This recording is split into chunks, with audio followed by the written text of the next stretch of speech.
Oke, Assalamualaikum warahmatullahi wabarakatuh. Untuk video kali ini saya akan membahas tentang uh, strategi pemasaran untuk berbagai situasi, yang dimana kalau di modul modul UTK-nya itu ada di modul ke-8 ya. Dan ini modul yang terakhir untuk bahasan semester ini. Lalu untuk intermezzo, kenapa kita harus tahu strategi permasalahan untuk berbagai situasi? Kalau strategi, kita harus tahu strategi yang tepat untuk sebuah situasi. Misalnya, kita gampangnya seperti ini. Kita mau jualan jualan es krim atau jualan mie yang misalkan harganya 3-4 ribu, jualan makanan yang harganya misalkan 10 ribu, kita berjualan di daerah anak-anak SD yang uang jajannya maksimal misalnya hanya 5 ribu. Itu kan tidak pas gitu. Lalu misalkan kita harus tahu bagaimana cara strategi yang baik untuk pemasaran yang kita lakukan. Misalnya kita mau jualan online, nah gimana nih strateginya? Kita harus menggunakan apa aja? Haruskah kita punya website, haruskah kita punya blog dan semacamnya, atau kita punya katalog secara online? Itu harus seperti apa? Lalu pengirimannya gimana nanti? Cara meyakinkan customer gimana nanti? Apa yang kita pelajari? Yang pertama, strategi pemasaran untuk pasar baru, pasar yang sedang tumbuh, dan pasar yang telah dewasa dan yang menurun. Yang kedua, strategi pemasaran untuk ekonomi baru dan pemasaran global. Strategi pemasaran untuk pasar baru. Nah, seberapa baru produk Anda? Apakah memang misalkan Anda menjual produk yang belum pernah ada di pasaran, jadi Anda volunteernya gitu. Intinya, kalau teman-teman lihat di modul 8.4 itu ada beberapa kategori, ada 6 kategori tentang produk baru. Yang pertama, produk yang baru sekali. Itu produk yang inovasi gitu ya. Jadi baru, yang menciptakan produk baru. Yang kedua, lini produknya baru. Kategori produk yang baru bagi perusahaan tetapi tidak bagi pasar, karena produk sejenis sudah ada. Yang ketiga, tambahan pada lini produk yang sudah ada. Jadi item-item yang baru untuk melengkapi aja dan untuk memperluas segmen pasar. Yang keempat, peningkatan atau revisi produk. Jadi intinya itu cuma mengganti produk lama ke produk baru, atau misalkan teknologi lama misalkan Samsung S4 ganti S5, STLR, S-Tondong gitu. Lalu yang kelima, repositioning.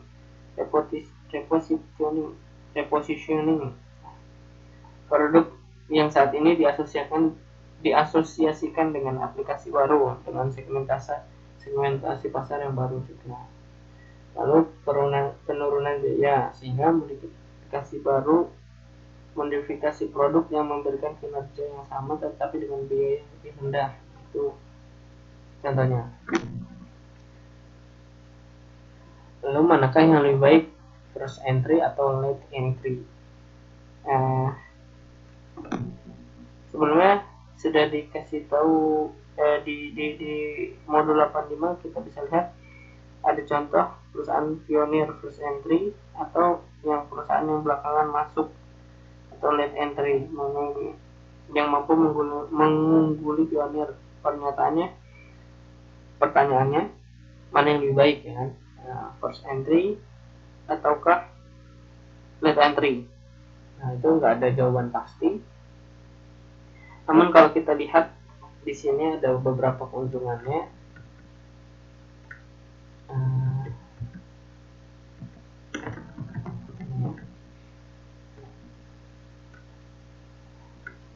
Di buku ada keuntungan-keuntungannya. Keuntungan pionir itu menjadi pilihan pertama, terus lebih gampang diingat. Jadi misalnya kayak beli odol pasti bilangnya beli Volkswagen, terus bilangnya mau beli motor pasti bilangnya Honda, atau jadi sudah melekat di masyarakat.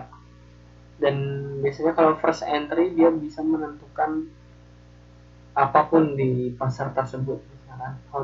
Misalkan uh, motor bebek Mio. Mio tuh metiknya seperti apanya, dia bisa segmentasinya lebih banyak main di mana. Itu dia bisa menentukan permainannya, aturan permainannya. Terus keuntungan distribusi, ada memperoleh kesempatan untuk bekerja sama dengan jaringan-jaringan distribusi utama. Nah ini apa ya, contohnya di sini ada, bayangkan Pocari Sweat yang sudah masuk kantin-kantin biasa. Kalau ada Pocari Sweat yang sudah masuk kantin, kalau ada pesaingnya maka kantin tersebut serta merta memberikan tempat. Enggak juga kan, jadi maksudnya kalau udah ada tempat di hati masyarakat, jadi susah digantikan gitu. Seperti itu.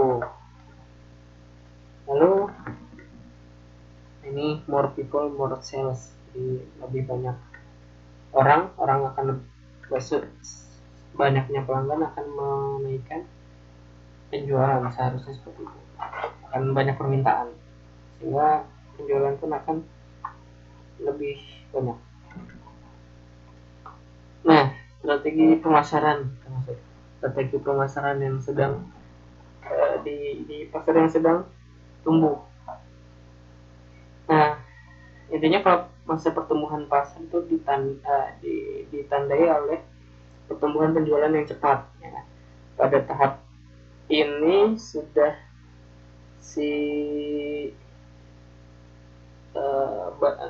sudah banyak harus banyak pesaing yang akan tumbuh gitu. Sehingga untuk menjadi solusinya itu mengeluarkan varian produk yang akan mempertahankan perusahaan ada di pasar. Ini contohnya strategi pemasaran untuk pemimpin pasar. Jadi kalau perusahaan pemimpin pasar adalah pertahanan posisi, memperkokoh konsumen atau loyalitas pelanggan. Jadi kalau misalnya udah pelanggan, ada diskon berapa persen yang tetap gitu, potongan harga atau seperti itu. Lalu yang kedua, pertahanan sisi.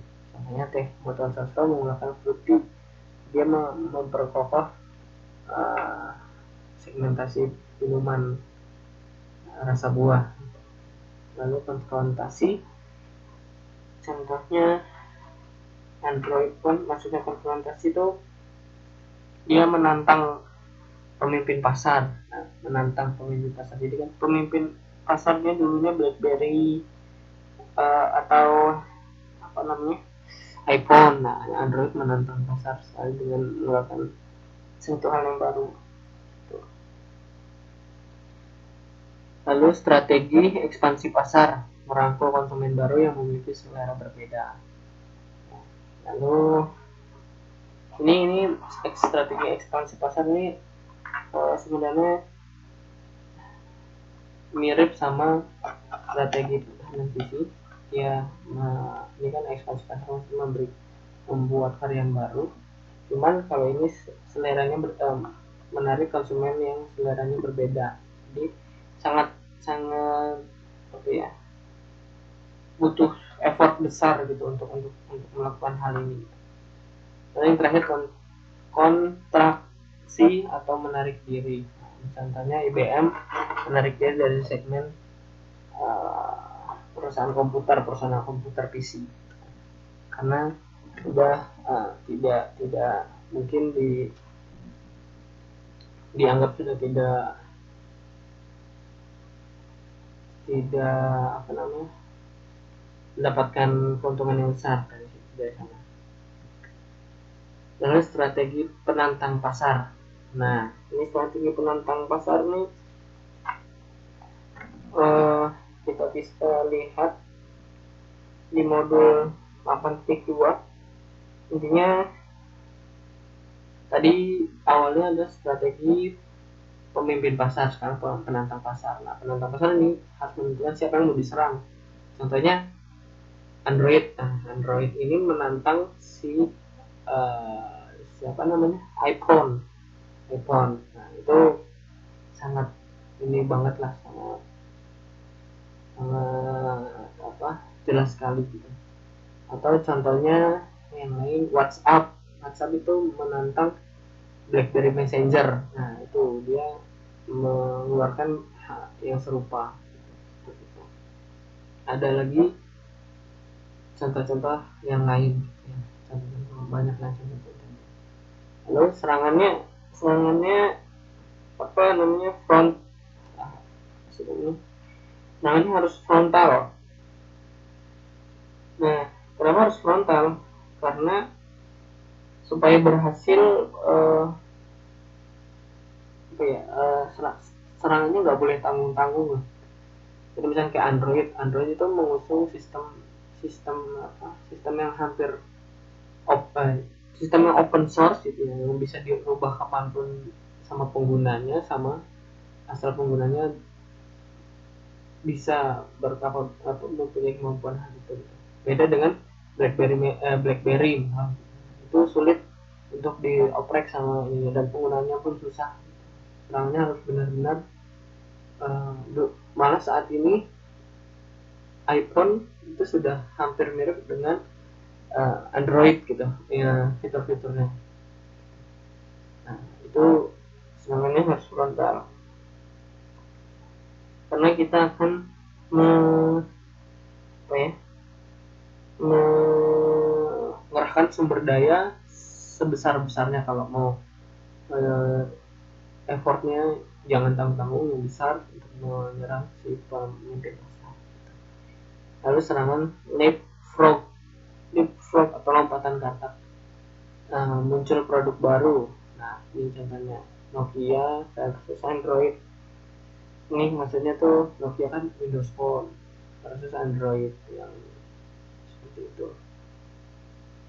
Maksudnya ini contohnya,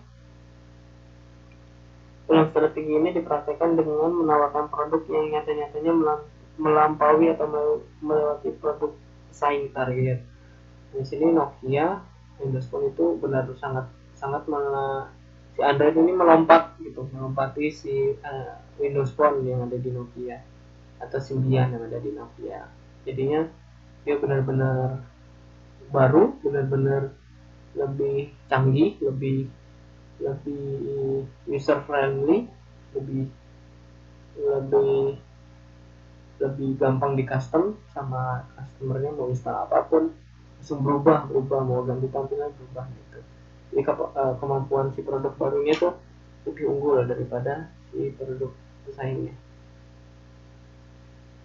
Lalu ada strategi sisi dan mengepung, menguasai segmen-segmen yang belum dipenuhi oleh merek-merek saat ini oleh pesaing. Jadi melihat, sudah menentukan siapa yang mau diserang, jadi dilihat segmentasi apa aja yang belum dikuasai oleh pesaing tersebut, oleh pemimpin pasar tersebut.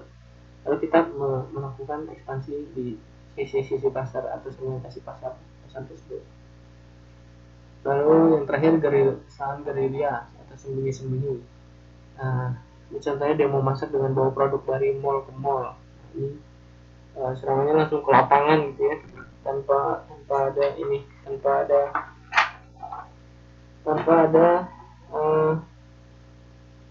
intinya menghindari persaingan. Jadi langsung face to face, langsung ke konsumennya dengan iya, langsung ke konsumennya. Ini contohnya demo masak dengan bawa produk dari mall ke mall. Nah, ini contohnya langsung produk masaknya demo masaknya di mall-mall, jadi langsung kelihatan.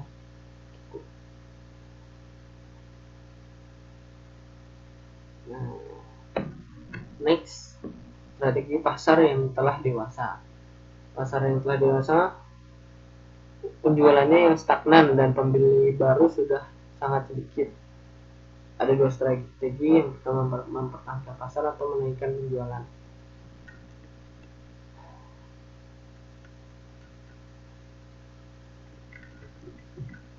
Nah, mempertahankan pasar caranya gimana? Ya, dia harus memberikan promosi-promosi baru terhadap siapa namanya, terhadap produk-produknya, promosi baru, misalnya diskon, kupon-kupon, atau dia ikut-ikut event seperti itu udah mempertahankan pasar, menaikkan penjualannya, angka penjualannya ya. Jadi dari hasil promosi tersebut harus menaikkan penjualannya, kalau tidak maka akan menurun, akan runtuh, atau produknya tidak akan laku lagi. Ini strategi melanjutkan pertumbuhan volume penjualan sebuah perusahaan, katakanlah per tahun, dirumuskan sebagai persamaan berikut. Nah, ini intinya, kesimpulannya, volume pembelian merupakan fungsi dari tingkat penetrasi pasar. Bawah ini, volume pembelian merupakan fungsi dari tingkat penetrasi pasar, jumlah pasar potensial, frekuensi pembelian setiap konsumen, dan rata-rata volume pembelian setiap konsumen per transaksi. Nah, ini pertumbuhan pasarnya kita bisa lihat rumusnya. Nah ini cara lalu strategi pemasaran pada pasar yang menurun. Disebut pasar menurun jika terjadi tren penurunan penjualan industri secara konsisten. Jadi misalkan per tahun penjualannya turun 10%. Seperti itu. Nah, terus langkahnya memanen keuntungan sebanyak mungkin sebelum perusahaan bangkrut dan keluar dari industri, atau jika memang sudah tidak bisa, maka keluar dari satu segmentasi yang memang sulit untuk dipertahankan. Contohnya IBM yang sekarang sudah lepas dari atau melepas segmentasi personal komputer. Yang dulu IBM itu salah satu raja hardware personal komputer gitu ya, hardware PC.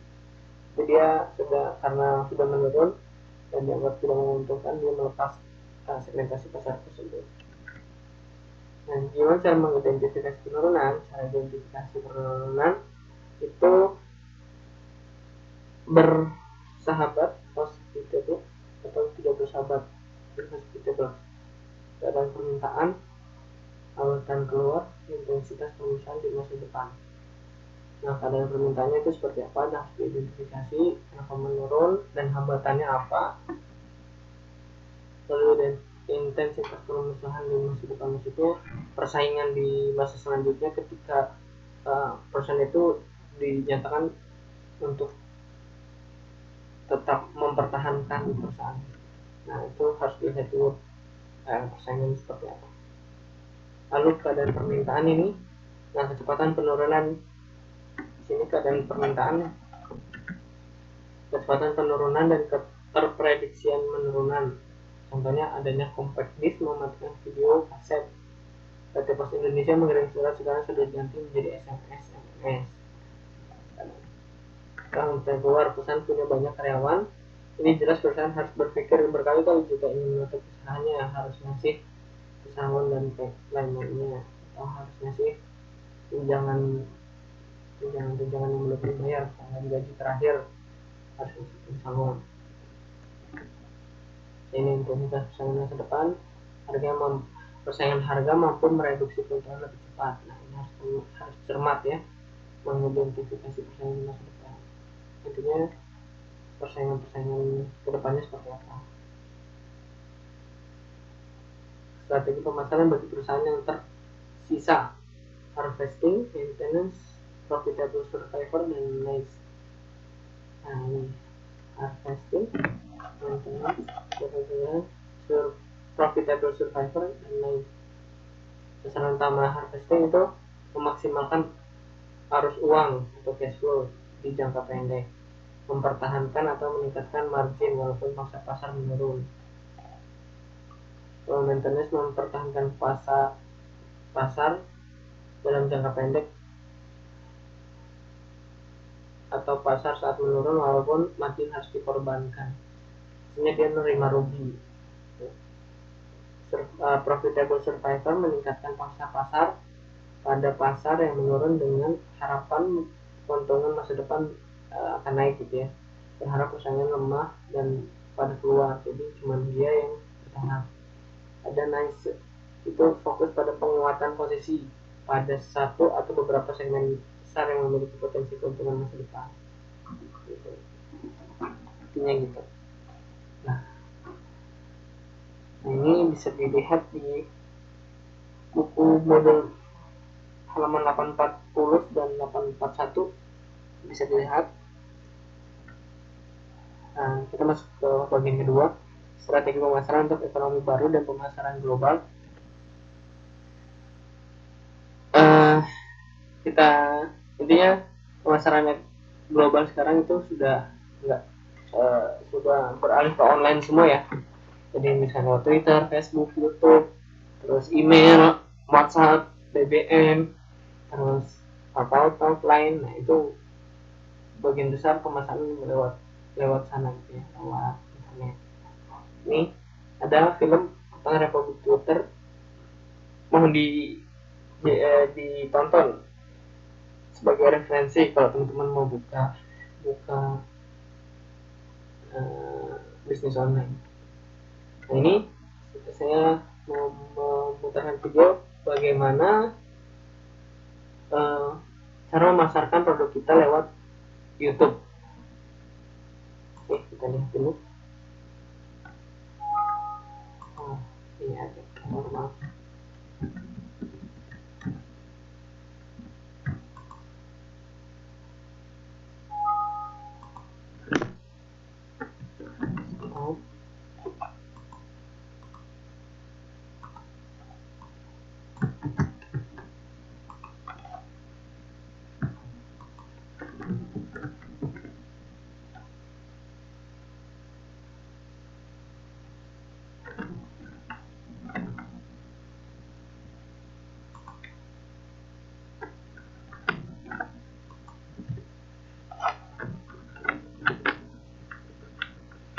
Maaf, internet saya mati, jadi saya ini dulu.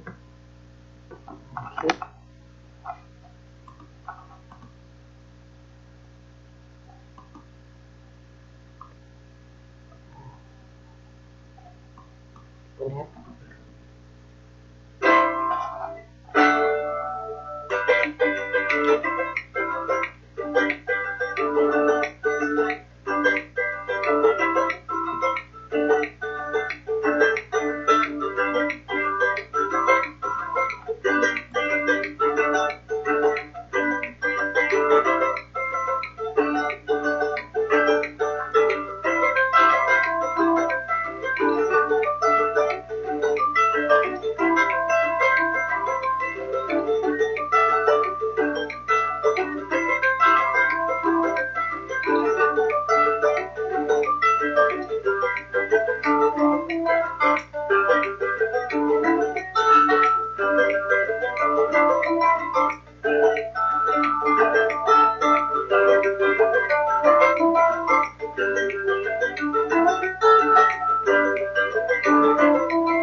ide untuk memasarkan produk melalui YouTube, jadi bisa bercerita di sana. Sekarang juga sudah zamannya orang tuh lebih suka nonton di internet ya, di YouTube. Jadi Anda bisa memasarkan produk Anda di YouTube dengan cara misalkan kayak tadi, tentang produk Anda, terus testimoni dari pengguna produk, lalu dilihatin nih misalkan proses pembuatan produk Anda seperti apa, behind the scene dari produk Anda seperti apa. Nah, ini adalah contoh pemasaran menggunakan media Facebook, Twitter ya, media Twitter. Nah, ini akan sangat efektif untuk bisnis secara online. Kita lihat dulu.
Ya, itu dong tips pemasaran atau marketing menggunakan Twitter.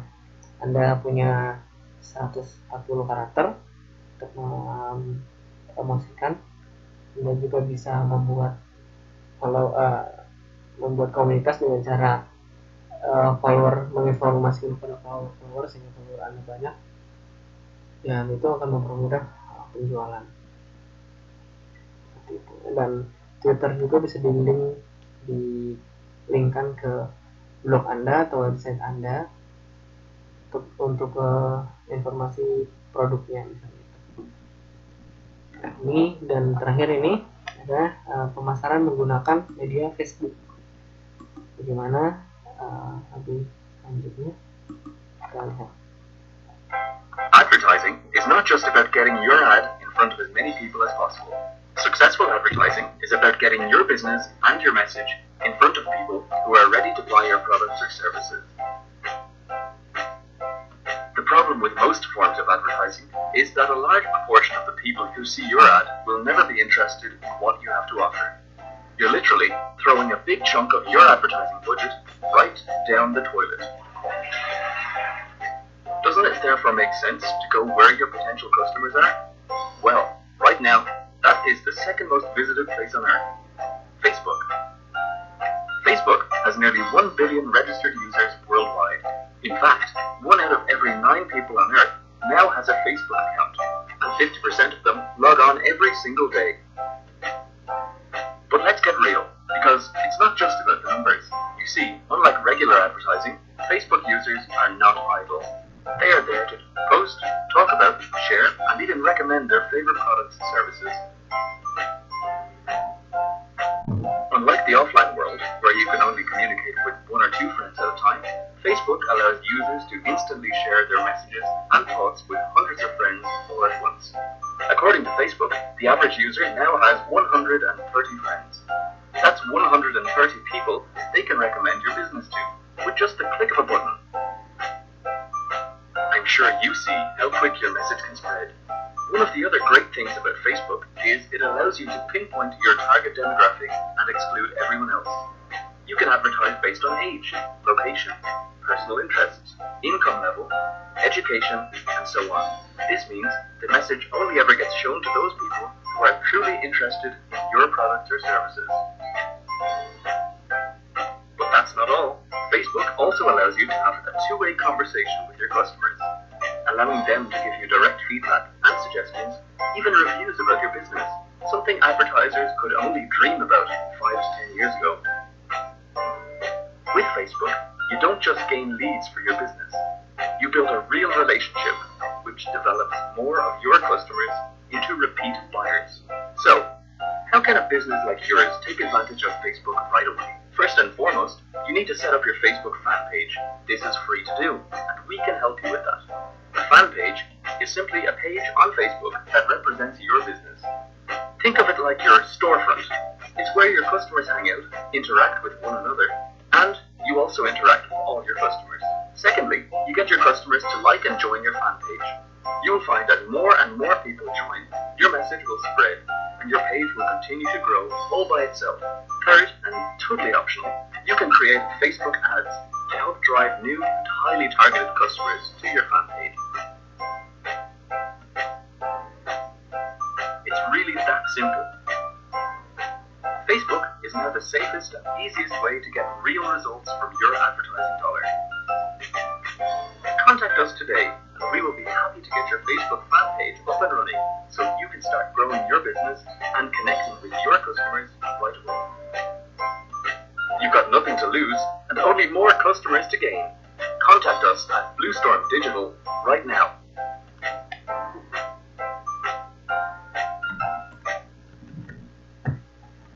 Ya begitulah pemasaran menggunakan Facebook sangat efisien karena sekali klik Anda bisa memasarkan ke berbagai teman Anda, dan Anda juga bisa meminta teman Anda untuk merekomendasikan bisnis Anda, sehingga teman Anda yang lain, teman dari teman Anda pun melihat rekomendasi bisnis yang Anda atau rekomendasi produk yang Anda jual. Oke, ini terakhir